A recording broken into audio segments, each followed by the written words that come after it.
नमस्कार विद्यार्थियों, बीए द्वितीय वर्ष प्रथम प्रश्न पत्र की कक्षा में आप सभी का स्वागत है। कल हम बिहारी के काव्य सौंदर्य के विषय में पढ़ चुके हैं। आज हम बिहारी से संबंधित एक अन्य आलोचनात्मक प्रश्न, जिसमें कि क्या बिहारी एक सफल मुक्तककार कवि हैं या बिहारी का काव्य मुक्तक काव्य कहा जा सकता है, के विषय में चर्चा करेंगे।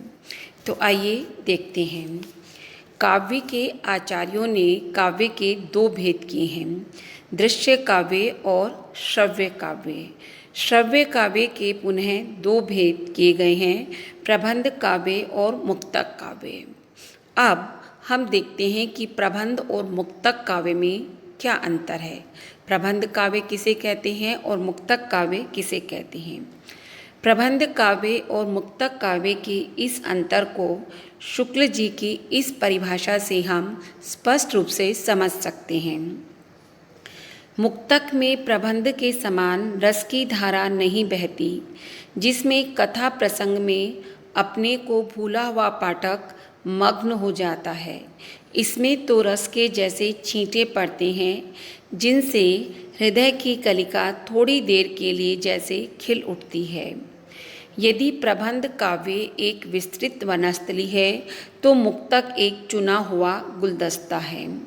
इसलिए सभी समाजों के लिए वह अधिक उपयुक्त होता है। मुक्तक काव्य में एक रमणीय खंड को इस प्रकार से सामने लाया जाता है कि पाठक चमत्कृत हो जाता है। अतः मुक्तक काव्य में कल्पना की समाहार शक्ति के साथ भाषा की समास शक्ति जितनी अधिक सशक्त होगी, वह कवि मुक्तक रचना में उतना ही सफल होगा। तो इस प्रकार से मुक्तक जो है वह एक प्रकार से जीवन के किसी एक खंड के रमणीय वर्णन को कहा जाता है। अब देखते हैं कि मुक्तक काव्य परंपरा में बिहारी कहाँ पर ठहरते हैं या बिहारी का काव्य कहाँ तक ठहरता है। मुक्तक काव्य का सृजन प्राचीन काल से होता चला आ रहा है। मुक्तक काव्य के सृजन की यह परंपरा जयदेव और विद्यापति से आरंभ हुई थी और अभी तक चली आ रही है। भक्ति काल में भक्त कवियों सूर, तुलसी तथा मीरा आदि ने अनेक मुक्तक काव्यों का सृजन कर हिंदी भाषा में मुक्तक काव्य की एक स्वस्थ परंपरा का निर्वाह किया है। और रीति काल में यह मुक्तक काव्य धारा बिहारी जैसे अप्रतिम मुक्तककार की लेखनी का स्पर्श पाकर निखर उठी है। बिहारी रीति काल के प्रतिनिधि कवि हैं। यदि यह कहा जाए कि बिहारी को काव्य कीर्ति पर पहुंचाने का श्रेय उनके मुक्तक काव्य के अनेकानेक भावों को दिया जाए, तो कोई अतिशयोक्ति नहीं होगी। तो आइए हम बिहारी के काव्य को मुक्तक काव्य की कसौटी पर परखने का प्रयास करते हैं। तो इससे पूर्व हमें ये जानना हमारे लिए जानना अनिवार्य है कि मुक्तक काव्य की क्या विशेषताएं होती हैं। तो इस संबंध में डॉक्टर गणपति चंद्र गुप्त ने मुक्तक काव्य की जो विशेषताएं बताई है वो निम्नलिखित है। नंबर 1 तो कि कवि ने ऐसे भावों, प्रसंगों एवं विषयों का चयन किया हो जो रस निष्पत्ति की क्षमता रखते हो, अर्थात मुक्तक काव्य में रस की निष्पत्ति अनिवार्य है। दूसरा, कवि को व्यंग्य प्रयोग में दक्षता प्राप्त होनी चाहिए। तीसरा है, भाषा शैली में समास का गुण होना चाहिए तथा मार्मिकता होना चाहिए। भाषा में कोमलता, सरलता और प्रवाह का गुण भी होना चाहिए। पांचवा है, शब्द योजना में नाद सौंदर्य हो तो और भी अच्छा है। और अंतिम है कि मुक्तक काव्य में कल्पना की समाहार शक्ति का होना आवश्यक है। अब मुक्तक काव्य की इन सभी विशेषताओं के आधार पर हम बिहारी के काव्य का अवलोकन करते हैं। तो आइए देखते हैं। पहला है मुक्तक काव्य और रस निष्पत्ति। इसमें तो कोई संदेह नहीं है कि बिहारी बहुमुखी प्रतिभा के धनी थे। उन्होंने मुक्तकों में ऐसे भावों, प्रसंगों एवं विषयों को चुना है जो रस की अनुभूति कराने में सहायक सिद्ध हुए हैं। उनके मुक्तकों के विषय भी उनकी बहुमुखी प्रतिभा का परिचय देने वाले और विविध प्रकार के हैं। उन्होंने श्रृंगार, नीति, भक्ति आदि सभी विषयों पर मुक्तकों की रचना की है। मुक्तक काव्य की एक प्रमुख विशेषता होती है, उसमें प्रसंग निरपेक्षता होती है, यानी मुक्तककार प्रसंग की कल्पना पाठक के ऊपर छोड़कर स्वयं अनावश्यक विस्तार वर्णन से मुक्त रहता है। इसके लिए एक उदाहरण देखिए। कंज नयनी मज्जनु किए बैठी ब्योरती बार, कच अंगुरी बिच दीठी करी चित्तवती नंद कुमार। सद्य स्नाता यानी अभी अभी स्नान करके आई हुई नायिका के बाल सुखाते समय अचानक कृष्ण वहाँ पर उपस्थित हो जाते हैं। उनके रूप दर्शन के इस दुर्लभ क्षण का वह बड़ी ही चतुराई से अवलोकन करती है। वह बालों के बीच में उंगली से थोड़ा सा स्थान बना लेती है और सबसे छक करके कृष्ण के रूप सौंदर्य का आनंद लेती है। मुक्तककार ने इतने बड़े प्रसंग पर कोई टिप्पणी नहीं की, केवल एक चित्र उपस्थित कर दिया है और शेष पाठक की कल्पना के भरोसे छोड़ दिया है। इस प्रकार यह दोहा रसानुभूति कराने वाले दोहों में अत्यधिक महत्वपूर्ण माना जाता है। दूसरा है मुक्तक काव्य की एक अन्य विशेषता क्या है, उसकी संक्षिप्तता। हर प्रतिभाशाली कवि ऐसे भावों का तो चयन करता है कि वो रस की अनुभूति में सहायक सिद्ध होते हैं। इस दृष्टि से बिहारी भी किसी से कम नहीं है। उन्होंने दोहे जैसे छंद में भावों को इस प्रकार संजोया है कि पाठक भाव विभोर हो जाता है। इसलिए आप जानते हैं कि बिहारी के दोहों के बारे में कहा गया है, सत सैया के दोहरे जो नावक के तीर, देखन में छोटे लगे घाव करत गंभीर। यानी जो देखने में सिर्फ दो ही पंक्तियों के बहुत छोटे हैं लेकिन सीधे हृदय पर गहरा प्रभाव डालते हैं। कहने का आशय है कि बिहारी ने अपने काव्य में दोहों का प्रयोग किया है और जो छोटा होने पर भी पाठक के मानस पटल पर एक अविस्मरणीय छाप छोड़ता है। दूसरा पॉइंट देखिए, व्यंग्य प्रयोग में दक्षता। मुक्तककार की एक अन्य विशेषता यह है कि उसको व्यंग्य के प्रयोग में दक्षता हासिल होनी चाहिए। व्यंग्य के सहारे मुक्तक काव्य में अभिव्यंजना का अनूठापन देखने को मिलता है। व्यंग्य के सहारे कही गई बिहारी की अनेक नीति और धर्म से संबंधित उक्तियाँ सत्सय में भरी पड़ी है, जो पाठक के मन को झकझोर कर रख देती है। ये मुक्तक न केवल चमत्कृत करने वाले हैं, अपितु ये पाठक के मर्म स्थल को छूने वाले भी हैं। इस प्रकार व्यंग्य तथा उक्ति वैचित्र्य बिहारी के मुक्तक काव्य की अपनी विशेषताएं हैं। उदाहरण के तौर पर इस दोहे को देखा जा सकता है, जिसमें कवि ने भगवान की उदारता के माध्यम से आजकल के कलयुगी दानियों की दानशीलता पर व्यंग्य किया है। तो देखिए, थोड़े ही गुण रीझते बिसराई वह बानी, तुमहु कान्ह मनो भये आज काली के दानी। इस प्रकार बिना किसी प्रकार के गुणों की झूठी बड़ाई सुनकर फूले फूले फिरने वाले, यश लिप्सा की कामना करने वाले लोगों पर निम्नलिखित दोहा कितना तीखा व्यंग्य करता है। देखिए, बड़े न हुजे गुणन बिनु बिरद बड़ाई पाय, कहत धतूरे सो कनक गहनों घड़ो न जाए। अर्थात अपना बड़े व्यक्ति जैसा नाम रख लेने से कुछ नहीं होता, उसके लिए उन गुण भी होने आवश्यक है। जैसे कि धतूरे को भी कनक कहा जाता है, यानी कनक सोने को कहा जाता है, परंतु धतूरे को भी कनक कहा जाता है, परंतु उससे गहने नहीं बनाए जा सकते। इसके अतिरिक्त बिहारी की अन्योक्तियाँ बड़ी ही प्रभावोत्पादक हैं, क्योंकि उनमें भी व्यंग्य का मीठापन देखने को मिलता है।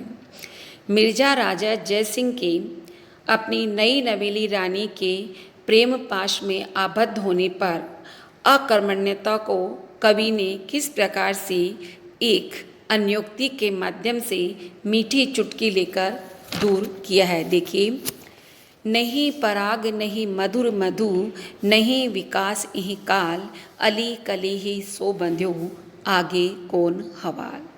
तो इस प्रकार दूसरे बिंदु के आधार पर भी हम देखते हैं कि बिहारी इस दृष्टि से भी एक सफल मुक्तक कवि कहे जा सकते हैं। तीसरा बिंदु देखिए, भाषा की समास शक्ति। भाषा की समास शक्ति से आशय शैली की उस विशेषता सी है जिसमें मुक्तककार ने मोतियों की तरह चुन चुनकर सार्थक शब्दों को दोहे जैसे छोटे से छंद में एक मोतियों में लड़ी की तरह पिरोया है।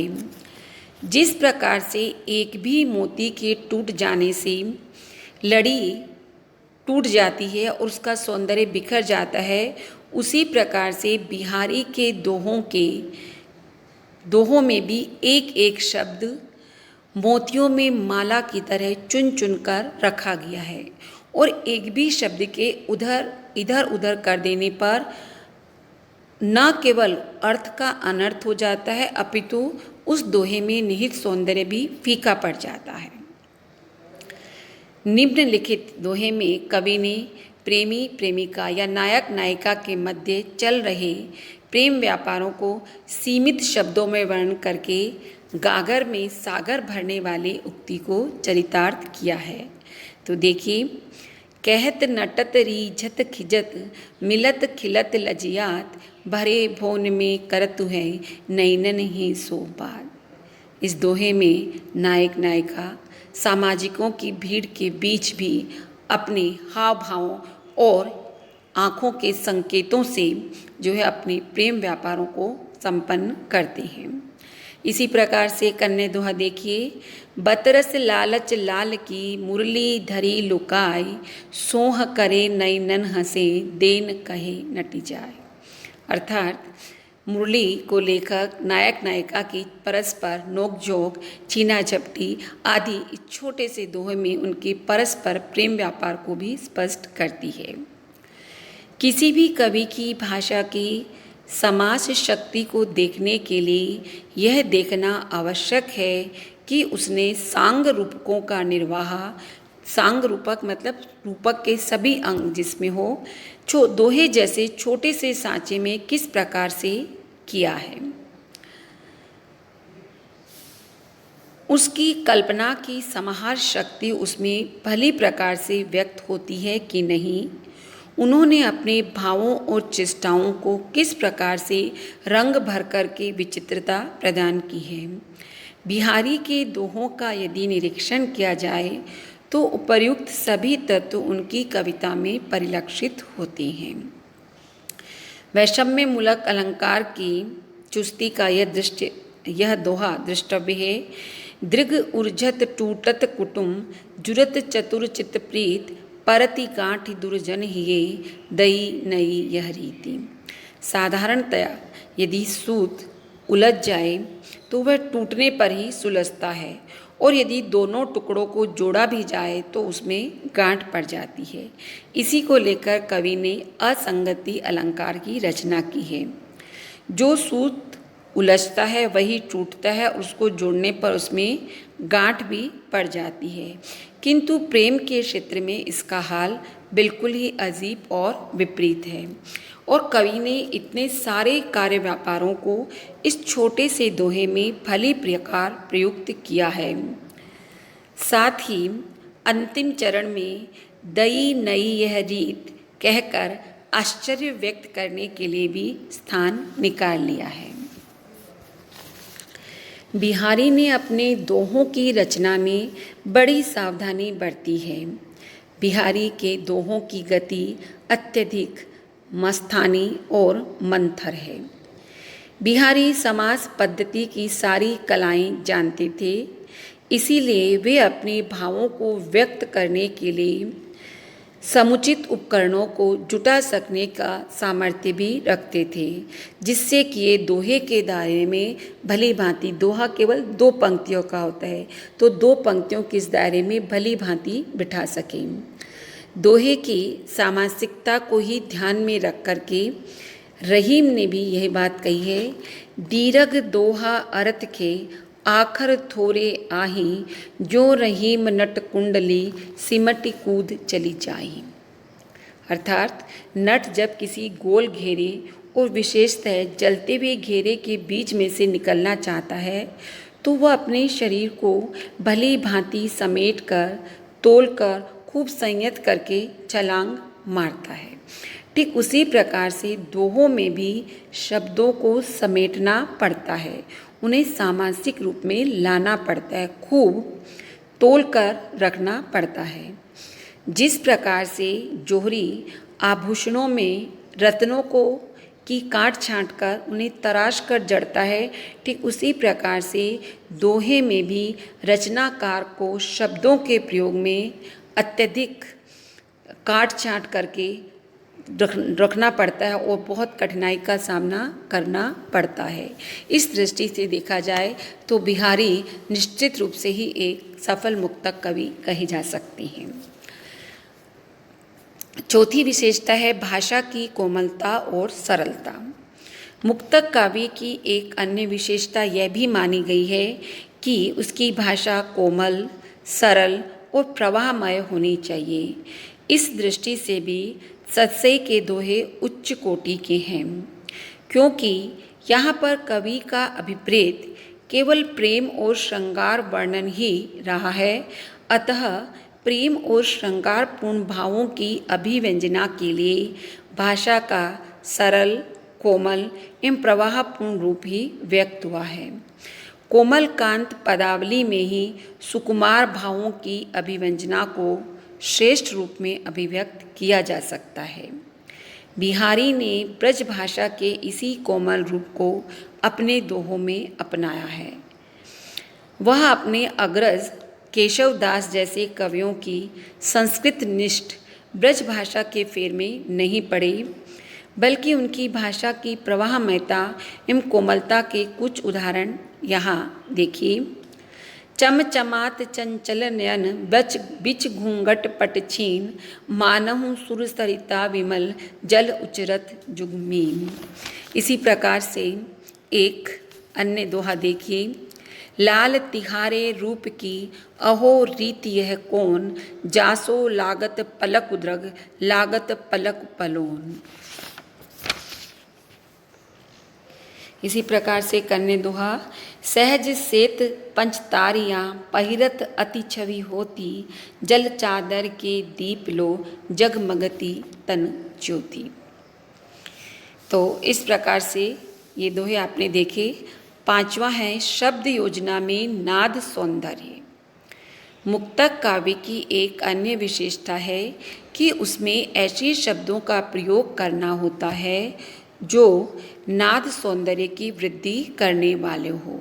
नाद सौंदर्य से अभिप्राय उन शब्दों के प्रयोग से है जिनमें से एक प्रकार की ध्वनि निकलती हो और उस ध्वनि पूर्ण शब्दों के प्रयोग से एक संगीतात्मकता की सृष्टि होती हो। नाद सौंदर्ययुक्त शब्दों के चयन से मुक्तक काव्य में सरसता आती है और ध्वनियात्मकता का सृजन होता है। इससे पाठक के मन में भी अपार आनंद की अनुभूति होती है। बिहारी सतसई मुक्तक काव्य की इस विशेषता से परिपूर्ण है। उदाहरण स्वरूप कुछ दोहे देखिए। रुनित भृंग घंटावली झरत दान मधुनीर, मंद मंद आवत चलो कुंजर कुंज समीर। इसमें मंथर गति से प्रवाहमान समीर यानी मंथर गति से चलने वाली वायु तथा उसके साथ उड़ते चले आ रहे भ्रमर रूपी घंटावली का चित्रण नाद सौंदर्य की सहज ही सृष्टि करता है। इसी प्रकार से बसंत ऋतु के वर्णन का एक यह चित्र देखिए। छकी रसाल सौरभ सने मधुर माधुरी गंध, ठोर ठोर झूमत झपत भोर झोर मधु अंध। भ्रमरों की पंक्ति का छक कर मधुपान करने के बाद मतवाले होकर ठोर ठोर झूमना और झंपना ऐसा लगता है मानो कि कोई मतवाला होकर नृत्य कर रहा हो। अगला बिंदु देखिए, कल्पना की समाहार शक्ति।